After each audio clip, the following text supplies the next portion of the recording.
Hello friends, I hope you all are fine. मैं प्रतीक अग्रवाल आप सबका स्मार्ट कीड़े यूट्यूब चैनल पे स्वागत करता हूँ। तो फ्रेंड्स, आज का जो हमारा टॉपिक है मॉक ड्रिल 2 रहेगी। इंपॉर्टेंट अर्थमेटिक ट्रिक्स, जो भी आपकी एग्जाम लेवल के क्वेश्चन आते हैं within 30 seconds we will able to solve all these arithmetic question. सबसे ज्यादा बच्चों को जो प्रॉब्लम आती है, स्टूडेंट्स को जो प्रॉब्लम आ रही अर्थमेटिक पोर्शन में ही आती है, और इसी से ही कट ऑफ आपका डिसाइड होता है ना, सिंप्लीफिकेशन, अप्रोक्सीमेशन, वो सब भी हम आपके लिए लाएंगे। वो रिलेटिवली इजी होते हैं इस टॉपिक से कंपेयर में। और हमें आपका एक फीडबैक चाहिए कि हम एक मॉक ड्रिल में नंबर ऑफ क्वेश्चंस कितने रखें। ठीक है, आपको कमेंट करके ये बताना है कि हम एक मॉक ड्रिल में कितने क्वेश्चन रखेंगे। और क्योंकि हमारी वीडियो हमारी शॉर्ट में ही रहेगी, हम लॉन्ग वीडियोस कर नहीं रहे, ठीक है, वो फिर क्वाइट बोरिंग भी हो जाती है ना। तो शॉर्ट में देखेंगे सब चीजें। तो आपको क्या करना है, तो वो लाइक करो। एक्चुअली आप लाइक करते हो ना, लाइक से हमें मोटिवेशन मिलता है, हमें समझ में आ रहा है कि आप लोगों को सीरीज अच्छी लग रही है ना। So we will bring more sessions. ठीक है, so number of views should be directly proportional to number of likes, है ना। और अगर आपको कुछ लग रहा है कि सही नहीं है, तो आप कमेंट सेक्शन में अपना बता सकते हैं कि सर ये चीज हम ऐड कर सकते हैं। क्योंकि काफी स्टूडेंट्स की रिक्वेस्ट आई है कि सर ये वाली सीरीज स्टार्ट करिए, सर बेसिक से लो, है ना। तो एटलीस्ट आप अपना रिस्पॉन्स दो। ठीक है, चलिए, आपको पहले ऑब्जर्व करना है कि मेरी क्या अप्रोच है, उसके बाद मैं आपको डिटेल में देखूंगा, बताऊंगा क्वेश्चन। ठीक, तो फर्स्ट क्वेश्चन क्या है। ये क्वेश्चन हमने कहां से पिक करा है, आरआरबी स्केल 1 प्री से, जो मॉक टेस्ट आप देते हैं टेस्ट जोन पे। जब फर्स्ट क्वेश्चन देखो, ठीक है, पहले मैं क्वेश्चन को सॉल्व कर रहा हूँ शॉर्ट में ट्रिक से। ठीक है, क्वेश्चंस को देखते हैं विद इन 30 सेकेंड, सारे क्वेश्चन। ठीक, 720 liters of a mixture contains sauce and water in a ratio of 5:3. After addition of some amount of water, say we don't know, plus x, right? The ratio of sauce and water becomes 3:2. ठीक है, तो initial कितना है, initial mixture देखो भाई 720। देखो, मैं water add कर रहा हूँ, यानी सॉस तो सेम रहनी चाहिए पहले जितनी, तो इसे मैं सेम बनाने के लिए क्या करूंगा, इस पूरे में क्या करूंगा, इंटू 3, इंटू 3। और इस पूरे में 5 और 3 का एलसीएम इंटू 5। समझ में आ गई बात। तो कितना हो जाएगा 50, ये कितना हो जाएगा 9, इधर कितना हो जाएगा 5 2 जा 5 3 जा 15 सेम, और 5 2 जा 10। अब ये दोनों सेम हो गए क्योंकि सॉस सेम थी। अब इसमें कितना हुआ, +1 यूनिट। 15 एंड 9, ये कितना यूनिट्स हुए, 24 यूनिट्स। तो इनिशियल 24 यूनिट्स इक्वल्स टू कितना है, 720 लीटर्स। तो 1 यूनिट की वैल्यू कितनी है, 30 लीटर्स। तो यहाँ पे भी आपको 1 यूनिट की वैल्यू चाहिए, so your answer will be C option, 130 litres. बताइए, क्लियर हुआ। विद इन 30 सेकेंड्स आप ये क्वेश्चन कर सकते थे। नेक्स्ट क्वेश्चन देखते हैं, है ना। ये वहीं से लिया हमने, आरआरबी स्केल 1। अ bag contains 8 rubber balls, probability का क्वेश्चन है। 8 blue balls and x pink balls. ठीक है, थोड़ा सा सही से लिखो। 8 हमारी ब्लू बॉल्स एंड एक्स हमारी pink balls, and the probability of choosing a pink ball is 3/7। Probability का फॉर्मूला आपको मैं बता देता हूँ क्या होता है। Favourable outcomes upon total outcomes, favourable outcomes upon total. तो फेवरेबल कितने हैं आपके इधर, मुझे नहीं पता, है ना। तो फेवरेबल मेरे कितने, एक्स। टोटल कितने हैं, x+8। बताइए, क्लियर है। और ये प्रोबेबिलिटी कितनी दी हुई है, 3/7। आपसे पूछा क्या, if you have to select 2 rubbers, what is the probability that both rubbers are of different colour. ठीक है, पहले हम एक्स की वैल्यू निकाल लेते हैं। तो एक्स के लिए क्या करोगे, क्रॉस मल्टीप्लाई, कितना हो जाएगा, 7x = 3x + 24। तो कितना हो जाएगा, 4x = 24। इधर से वैल्यू आ गई 6, एक्स की वैल्यू 6, तो ये यानी 6 आ गया। बोथ ऑफ डिफरेंट वॉल, यानी कैसे करोगे, 8c1 इंटू, क्योंकि एंड है ना, क्योंकि आपको दो बॉल सेलेक्ट करनी है, इंटू फेवरेबल आउटकम निकाल ले सबसे पहले हम, 6c1 अपॉन टोटल कितने, 14c2। कितना हो जाएगा, 8 × 6, 14c2 को आप सॉल्व कर सकते हो, कितना आ जाएगा, 14 factorial upon 14 - 2, right. 12 × 12 factorial upon into 2 factorial. तो इसे आप सॉल्व कर लो, 14 × 13 × 12 फैक्टोरियल कैंसिल, 13 × 7 = 91, यानी कितना हो जाएगा, अपॉन 91। 8 × 6 = 48/91, A option, right. बहुत जल्दी हो जाएगा। एग्जाम में थोड़ा मैं आपको समझा रहा हूँ इसलिए टाइम लग रहा है, ठीक है, थोड़ा समझाते हुए कर चल रहे हैं चीजों को। अब ये क्वेश्चन है आपका डेटा सफिशियंसी से, डेटा सफिशियंसी इन 30 सेकेंड्स। ये मैंने आपको दो पार्ट निकाले हुए हैं, दो पार्ट इसके रिलीज हुए हैं, प्लीज देखो, है ना, जाके। How many nurses are there, तो दो, इसकी क्या ट्रिक है, सबसे पहले अपन को ये देखना है कि आपसे डेफिनेट वैल्यू पूछी है या फिर कंपैरेटिव वैल्यू पूछी है। तो ये आप समझ गए होगी जिन्होंने पार्ट 1 और पार्ट 2 देखा है, उस उधर मैंने और डिटेलिंग में बताया हुआ है। How many nurses are there, यानी ये आपसे डेफिनेट वैल्यू पूछ रहा है। तो कभी भी डेफिनेट वैल्यू रेशियो से नहीं निकल सकती है। If two nurses 49 and 63 leave the hospital are replace by two new nurses weighing 72 and 60, तो यानी पुराना सम कितना था, 49 और 63 आप ऐड करेंगे कितना हो जाएगा 112, और ये कितना हो जाएगा 72 और 60, वेरी इजी 132, डिफरेंस कितना है +20 का।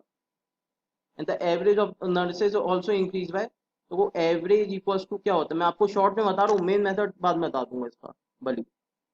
सम अपॉन नंबर, आपको पहली बात तो आंसर निकालना नहीं है, लेकिन मैं थोड़ा सा क्वेश्चन बता देता हूँ ट्रिकी है।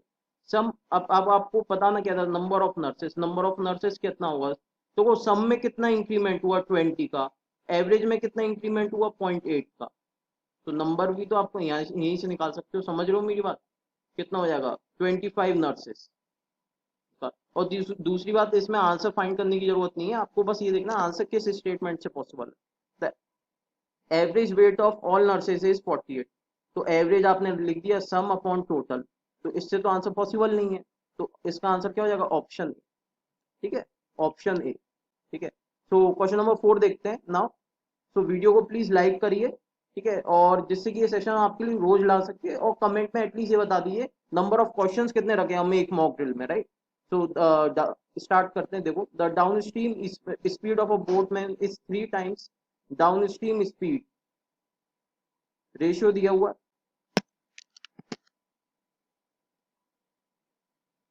कितना रेशियो है, is 3 times of the upstream, यानी 3:1। If time taken by boat to travel 108 kilometre upstream is इतना, यानी अप स्ट्रीम स्पीड आप निकाल सकते हैं यहाँ से। स्पीड बराबर कितना होता है, डिस्टेंस अपॉन टाइम, 108 बाय 7.2। तो इधर डायरेक्टली कैंसिल कर दो, इजी है इसलिए मैं डायरेक्टली कर रहा हूँ। कितना हो गया, कितना बचा आपका 36, 360 इसका हाफ होता है, यानी कितना हो गया ये 15। स्पीड आ गई 1 यूनिट इक्वल्स टू 15। पूछा क्या है, then the speed of boat in still water, still water में कितनी होगी 3x प्लस एक्स, 4x/2, यानी 2x, 2 यूनिट्स की वैल्यू कितनी हो जाएगी 30, यानी none of these. I hope clear है। आंसर कितना आ रहा है आपका 30 किलोमीटर पर आवर, क्योंकि इधर कितने यूनिट्स आए 2 यूनिट, क्योंकि हमसे पूछा क्या है स्टिल वाटर में। आई होप क्लियर है। नेक्स्ट क्वेश्चन अगेन आपका, ये कहाँ से हमने पिक करा है, डेटा सफिशियंसी से। तो आपसे पूछा गया सबसे पहले स्पीड ऑफ स्ट्रीम, यानी डेफिनेट वैल्यू पूछी है। Speed of stream is in still water is 4 times. अब इधर आपको कंपेरेटिव वैल्यू दे रहा है स्टेटमेंट में, यानी आंसर इससे पॉसिबल नहीं है, right. In 30 minutes boat can travel 50 kilometre more than this. अब आप खुद ही सोचो, ये भी तो एक तरीके का कंपैरिजन ही है, राइट। तो एक बार मैं दोनों के डेटा को देखता हूँ, मैं दोनों के डेटा को एक साथ कंबाइन करके देखता हूँ।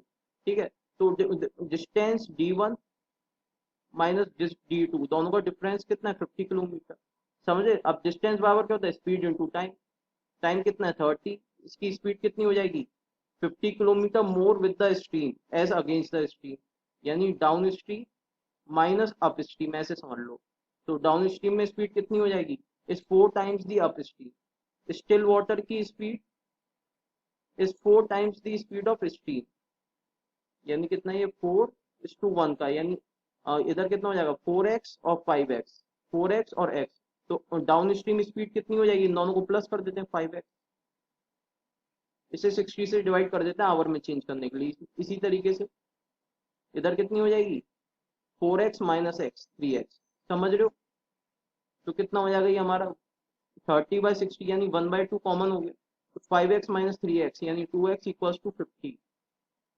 x की वैल्यू कितनी आ गई 50, यानी आंसर दोनों को कंबाइन करके पॉसिबल है, कौन सा ऑप्शन हो गया, E option. Data in both statement together is necessary to answer the question. ठीक है, अब देखो ये क्वेश्चन टाइम एंड डिस्टेंस है। This question is from time and distance, you have to find the length of train A, length of train A. ठीक है, train ए की length निकालनी है। सबसे पहले देखते हैं statement 1। Statement A, the train A cross another train B of length इतना मूविंग इन अपोजिट डायरेक्शन। देखो बात ऐसी है, डिस्टेंस इक्वल्स टू क्या क्या होता है, स्पीड इनटू टाइम। टाइम आपको गिवन है, स्पीड इधर होती है रिलेटिव स्पीड, समझ रहे हो, रिलेटिव स्पीड, और डिस्टेंस क्या कितना होगा, ट्रेन ए प्लस ट्रेन बी की जो लेंथ होगी। अब इस वाले स्टेटमेंट से ट्रेन बी की लेंथ मिल रही है, मुझे ट्रेन ए की लेंथ नहीं पता, ना ही रिलेटिव स्पीड पता है, सो दे आर टू अननोन, इससे आप आंसर नहीं निकाल सकते। इधर से आपको क्या मिल जाएगा, train B cross the tunnel of length this in 48 seconds, तो यहाँ से आपको ट्रेन बी की, सपोज से आपने अकेले, इससे तो पॉसिबल ही नहीं है because is asking the length of train A, suppose आपने इन दोनों को कंबाइन कर दिया और इससे आपको ट्रेन बी की लेंथ मिल गई, स्पीड मिल गई, रिलेटिव स्पीड क्या होगी, अपोजिट डायरेक्शन में, तो speed A plus speed B, still there will be two unknowns, you don't know relative speed, you don't know total distance, so you cannot find the answer। ठीक है, आप I hope आपको समझ में आई होगी चीजें। तो कौन सा ऑप्शन हो जाएगा इसका, D option, both 1 and 2 is not sufficient to find the answer. समझ गए ना भाई, इसमें मुझे आंसर नहीं निकालना, मुझे ये देखना है ट्रेन बी की, इधर से मैंने देखा स्पीड निकल गई, अब ट्रेन बी की स्पीड निकल गई, ट्रेन ए की स्पीड कहाँ से लाओगे, और ट्रेन ए का डिस्टेंस, दो चीजें जब अननोन है तो आंसर नॉट पॉसिबल। ठीक है, अब मैं आपको एक होमवर्क दे रहा हूँ, एक केस लेट है आरआरबी स्केल 1 पे, आपको इसका आंसर कमेंट करना है। ठीक है, तो फ्रेंड्स आज के लिए इतना रखते हैं। वीडियो अगर आपको अच्छी लगी तो प्लीज लाइक करो, ये सीरीज एकदम आपके लिए फ्री रहेगी। नेक्स्ट टॉपिक आपको किसका चाहिए वो उसमें कमेंट करके बताइए। तो आज के लिए फ्रेंड्स इतना रखते हैं, टेलीग्राम का लिंक आपको डिस्क्रिप्शन पार्ट में मिल जाएगा। Thank you friends, have a nice day.